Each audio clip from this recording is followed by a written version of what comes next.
મિત્રો, હવે વેધરનું કાંઈ નક્કી નથી, એટલે હવામાનનું કાંઈ નક્કી નથી. ગમે ત્યારે વરસાદ થઈ જાય છે, ગમે ત્યારે. અત્યારે ઉનાળામાં તડકા નથી પડતા, જો ઠંડી જેવો માહોલ છે.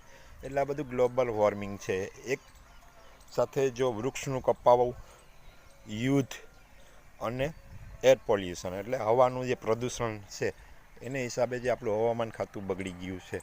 એટલે શું છે કે ભાઈ, તમે ઝાડવાને બચાવો અને હવામાન શુદ્ધ રાખો, અને જેમ બને તેમ ઇલેક્ટ્રિક વાહનો જ્યાં જરૂર પડે તે વસાવવા જોઈએ.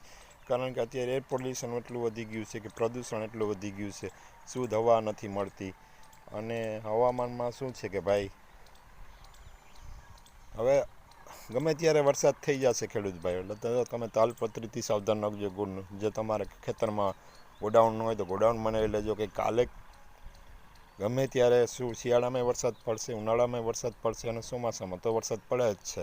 અને ગમે ત્યારે માવઠું થઈ જશે, કારણ કે ઋતુચક્ર આખું બદલાઈ ગયું છે. જે ગ્રીનલેન્ડ પર્વત ઓગળી રહ્યો છે, આગામી સમયમાં 5 થી 10 વર્ષમાં આ બધી વસ્તુ છે, 10-10 ફૂટ દરિયો વધી જશે. અત્યારે તમે 10 વર્ષ 15 વર્ષ પહેલાં જે સોમનાથ દરિયા પાસે જાજો, ક્યાં હતો ને અત્યારે ક્યાં પહોંચી ગયો. એ જ રીતે મુંબઈ દરિયો ક્યાં હતો ને ક્યાં પહોંચી ગયો છે. એટલે ગ્લોબલ વોર્મિંગ થઈ રહ્યું છે, એટલે ઋતુચક્ર આખું બદલાઈ ગયું છે. એટલે ઋતુ ઉપર ક્યારે ભરોસો કરવો નહીં. આપણે ખેડૂત ભાઈઓ સાવધાન થઈ જવાનું, તાલપત્રી પાસે રાખવાની. પછી જે માલ તૈયાર થાય તો રાહ નહીં જોવાની, 2-3 દિવસ કાઢી લેવો તાત્કાલિક. કારણ કે આજે હમણાં કમોસમી વરસાદનું પ્રમાણ બહુ વધી ગયું છે. એનું કારણ ઋતુચક્ર આબોહવા ચેન્જ થઈ ગઈ છે. ગમે ત્યારે હવે મેં હમણાં 2 વર્ષ ત્યાં જોઉં છું કે પાકિસ્તાન એરિયા સાઈડથી વધુ વરસાદ આવી રહ્યો છે. નકર આપણું ઋતુચક્ર છે બંગાળની ખાડી અને અરબી સાગરમાંથી વરસાદ આવે છે. આ વખતે ઉલટું થઈ રહ્યું છે, પાકિસ્તાન અફઘાનિસ્તાન બાજુથી વાદળા આવી રહ્યા છે. એટલે આ બધું ઋતુચક્ર ચેન્જ થઈ ગયું છે. એટલે ખેડૂત ભાઈઓ આપણે સાવધાન થઈ જવાનું.